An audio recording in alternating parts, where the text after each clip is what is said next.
Fair use, fair use.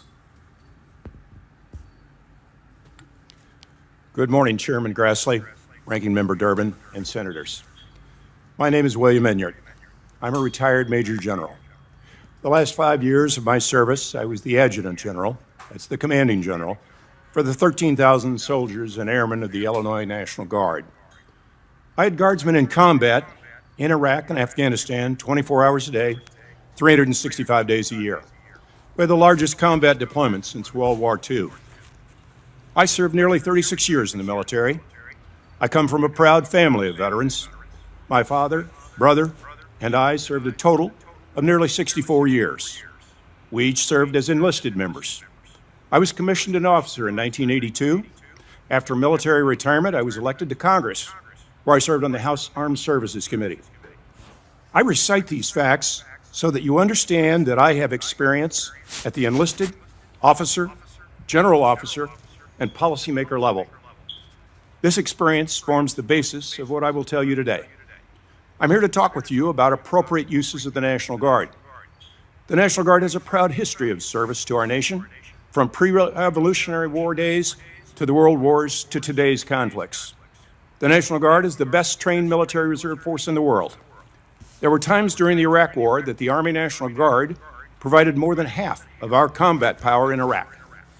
We train in military skills, not police skills, to provide part-time soldiers for our nation's defense. Our other equally important role is as a trained and ready force for the governors. In our state role, we deploy to assist in disaster recovery. We deployed to New Orleans for Hurricane Katrina, to Illinois for Mississippi River floods, to St. Louis for tornadoes, the Nevada Air National Guard for forest fires, to name but a few. You've heard what we are. Here's what we're not. We're not trained as police officers. Our soldiers may receive a couple of hours a year in civil disturbance training. We do not receive the months and years of training required to become qualified police officers. We're not trained to perform arrests, to perform traffic stops, to perform investigations, to follow up on crime tips. The calls to mobilize the Guard fail to understand this, nor do they understand the costs to mobilize the Guard. There's the cost to the taxpayer. The number I've heard for Los Angeles is $120 million for 4,000 guardsmen for 60 days. That's a high price tag for a stopgap measure. How many police officers could have been hired, trained, and put on the streets for $120 million? There's the cost to the Department of Defense and to FEMA. Every dollar spent on a misguided use is a dollar that can't be spent on training or equipping these soldiers, that can't be spent on their real mission. A dollar that isn't there for disaster response when the next hurricane hits New Orleans or the next tornado levels St. Louis. And there's the hidden costs to the soldiers and their families. These are part-time soldiers. They have jobs at home. They have educations they are missing. They have families who rely on them, employers who rely on them. Let me speak to you from a guardsman's heart. Sunday, my pastor at the Presbyterian Church in Belleville, Illinois, spoke about trust. He was speaking to the trust between God and man. Let me speak to you of a soldier's trust. A soldier trusts fellow soldiers. They trust their leadership. They trust the political leadership of this country to send them on missions, whether wartime or peacetime, that make sense. Missions that don't waste their time or lives, that don't waste their sacrifices. A soldier's family trusts that their sacrifices, their loss of that soldier for a day, a week, a month, maybe forever, isn't a waste. Employers trust that Guardsmen's mission is necessary, that it's important, that it protects our nation. Communities trust that our soldiers serve our nation, defend justice and democracy. Trust that a soldier's mission is to protect them, not police them. To misuse our troops, whether guard or active duty, is to breach those bonds of trust. When these soldiers are doing what they signed up for, defending our great nation, or helping their neighbors recover from a natural disaster, they don't mind sacrificing wages, missing a child's birthday, losing months away from school. But when they're bagging trash in Washington, D.C., they lose trust. Worse, their employers and families lose trust. It took a generation for the Guard to recover from the stain of Guardsmen shooting and killing college students at Kent State. We're one trigger pull away from another such tragedy. Don't let it happen. Hey, Shalom. First of all, I'm going to give all praises to the Heavenly Father, Yahweh, Ba'ashem, Yahweh Shai, Ba'ashem Rakakadash. Double honors to the apostles, the elders, the bishops here at Great Millstone who rule and who teach well. Peace and salutations to the hopefully elect. To the Hakim out there on the highways and byways, making their bodies a living sacrifice as the scriptures ordain you to do so. I want to say shalom to you, mighty brothers, as well. Continue to fight the good fight of faith. Also, continue to spread the good news, which is the gospel, spread it across the four corners of the earth. Shalom to you, mighty brothers. Shalom to the Akwath, the sisters out there listening and learning in silence. Reverencing your husbands if you have one. Seeing you too have to fight the good fight of faith to stay in order. Under subjection of your husbands to the best of your ability in a time where it is not popular to do so. Saying that these times are going to get more perilous, more difficult, and more dangerous. And in these perilous and difficult and dangerous times, the Lord is going to make a man more precious than fine gold in these times. All right? When you go into the word precious, it goes into valuable. Okay, which means we're going to be the true high-value men upon the face of the earth. Lord willing, we be those men. When the tables turn and the momentum shifts. And the true value will be wisdom, knowledge, understanding, and fear of the Lord. Okay, and above all, having faith in Yahweh, Yahweh Shai, who the world ignorantly calls God and Jesus Christ. This particular video, I just wanted to bring a quick, fact out, that what's called as the Kent State Massacre, I would say, which pretty much this is what this nation is headed to, man, sedition among men, all right? People invading one another, and also, another civil war, you know what I'm saying, is on the rising, man. Okay? And we start to see the confusion, all right? We're starting to see the one against the other.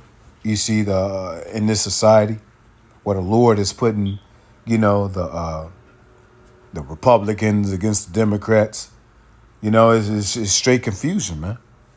Okay? And the scriptures talk about, how could Satan cast out Satan? I'll just get that right quick in the book of Mark. Because ultimately, you get these, imbecile as Americans, I would say, you see that think that, things like this won't happen, like this Kent State Massacre. Okay? They don't think, that the National Guard or the military, the Marines, they don't think that their people, their own people will be able to, will turn their fire on them, man. But, hey, you're sadly mistaken, man. America has a history, okay, on, pretty much turning and making the America people, I guess, you would say, let alone Jake, that's in America. All right. But using them as, I would say, a target practice, man. You see? America has a history on this, man. Okay? This is Mark chapter 3. I'm going to read in the NLT, Salakia. Mark chapter 3.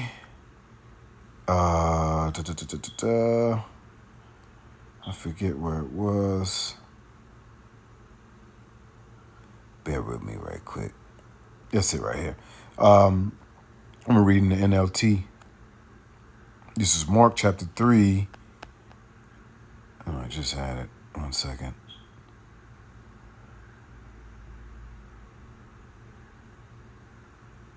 Oh, here it is. Mark chapter 3, verse 22. It says, Slack, I'm going to start at 23. It says, Yahushua called them, this is in the NLT as well too, over and responded with an illustration. He said, how can Satan cast out Satan, he asked.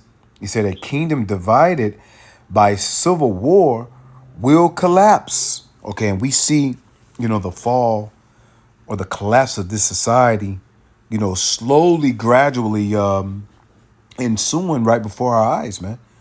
All right. And we're starting to see a divided nation that can't agree on anything, that can't agree solely on anything, but ultimately what they do agree on, is this new world order, totalitarianism type of government. Okay. This oligarchy or oligarchical type of government, man. Okay. Ultimately, they're gonna be on one accord. Okay. With this system. Okay. But nevertheless, not to digress, this situation, this Kent State massacre shows that, you know, um, pretty much invoking the National Guards to be, to be able to be in the neighborhoods and the cities, would be disaster. Okay, disaster after disaster. The book of Ezekiel, chapter 7, verse 7, starts in the NLT. All right, speaks of these things, man. Okay, it would be disaster, man. And this is what, DJ T, and his minions, pretty much are all for. You see? And these fucking stupid Americans, man, hey, man, they just flabbergasted and lost, and thinking that, their Constitution, you see what I'm saying, is going to uphold in these perilous times and these crazy times, man. Hey, but we got news for you, man. Guess what, man? They're trying to do away with the Constitution. Okay? You will have no more laws, man, in the society, man. All your laws will be issued down, from the oligarchical, structure, man. The hierarchies, man, of this society, man. Okay? The top elites. Okay? No longer will your Constitution be useful. Okay? And DJ T, Trump, is showing you that right now, man. Okay. By pretty much doing, almost everything against the Constitution. Okay. So, this Kent State situation, or this Kent State massacre, which happened on, like, I believe in May 4th, 1970. Okay, of course it was at Kent State University. Okay. It was like during a student protest, all right, against the, U.S. invading Cambodia, I believe. It talks about it was part of the Vietnam War, where the Ohio National Guard was called, to the campus to manage the demonstrations. Okay. Where protesters, they gathered around, kind of like how what you see today. These protesters are pretty much going up against the National Guards that Trump called in, these ICE agents. You see what I'm saying? All right. That's doing things unconstitutional. Okay. Kind of like what you see today, where tensions, pretty much are escalating, by the minute. Okay. Between, the students and the National Guards, or the students and ICE, or the or the American people and ICE agents. All right, you're seeing tensions rise, man. Okay, and as you can see, man, hey, what he was explaining to you in this video, man, hey, these soldiers are not like, the police officers, man. They're not trained to, handle things in official police order, man. All right, these soldiers are pretty much trained to kill. Excuse my language, they're trained to unalive you, man. Okay, they're trained to, be in combat. Okay, so if situations was to get out of control, even though they still have rules of engagements, to follow. Hey, but those rules of engagements are gonna go out the window, man. Okay, when all hell breaks loose. When all hell breaks loose, man, those rules of engagements are going to go out the window, man. Okay? And what happened on May 4th, at Kent State University, guess what? Hey, man, it was like 4 students, man, they got unalived. Okay? And like 9 or 10 that was pretty much wounded. Okay. Hey, guess what, man? You're gonna see that happen again, man. In real time. You're gonna see that happen again, man. Okay. Hey, that is going to intensify the tension that you see with these ICE agents. You got which I think is a farce and a lie. That they're trying to trump up. That the leader of the Latin Kings put a hit out on one of the ICE agents. You see what I'm saying? Okay, but you're gonna get more and more of that, man. Okay, seeing those tensions rise, man. Okay, so yeah, man. Hey, it's finna go down, man. Hey, this civil war is pretty much it's really here, you know. And as you can see in the headline, it says ex National Guard Major General Wars. We are one trigger pull away from another Kent State tragedy, man. Okay. Hey, just look it up for yourself, man. Which goes to show you, man, look here, man, it's not far-fetched that America would actually turn on their citizens like that, man. Okay? Which is pretty much going to cause an upheaval, man. A mutiny. Sedition. This is 2nd Ezra chapter 15. Salakia, verse 14. Woe to the world and them that dwell therein.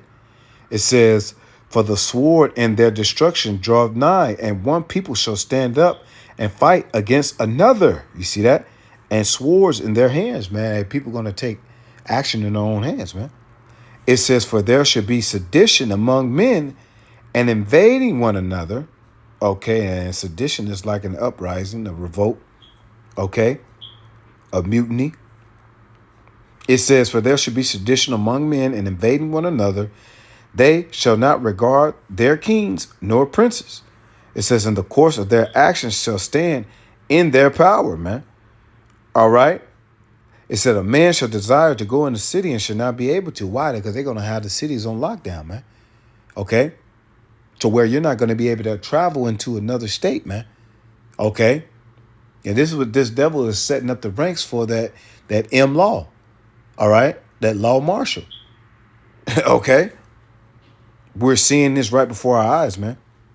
It said a man, Salakia, verse 18, 2nd Ezra 15 to 18, for because of their pride, the cities shall be troubled, because there's going to be chaos in the cities. All right. Hey, people unaliving one another. Okay. Disruption. And hey, it's going to be dog eat dog, man. It says the houses shall be destroyed and men shall be afraid. A man shall have no pity upon his neighbor, but shall destroy their houses with the sword and spoil their goods because of lack of bread and for great tribulation. Yeah, there's going to be lack of bread in these cities, man. Because, what they're trying to do is starve out the American people. Mainly Jake, of course. All right. But starving out the American people, hey, it's not far-fetched, for the elites to do that, man. All right. Hey, it's not an impossible thing, man. It happens, man. It's just what I'm reading you right now. Okay, history to where the National Guards pretty much turned on the American people, man. Okay. So this is bound to happen, man. It's that powder keg ready to burst. Okay. And as I said, because of lack of bread, guess what, man? Hey, there's going to be no food trucks and those grocery stores are going to be bare. All right. So no food trucks are going to be coming in and out of the cities, man. Okay. Which is going to cause an ultimate chaos, man. All right. Absolutely, man. So this is what's heading to America, man. Okay. Disaster after disaster. Read Ezekiel chapter 7, verse 7 in the NOT. Okay. So, yeah, man, I just want to bring that out, bring that little quick history out. Check out May 4th, 1970, the Kent State shooting, or the the Kent State massacre, man. Okay, and guess what? Hey, coming to a city near you, man. Okay. So with that, I'm gonna give all praises to the Heavenly Father, Yahweh, Ba'ashem, Yahweh Shai, Ba'ashem Kakadash, Kwame Yashala, on to the next Shalom.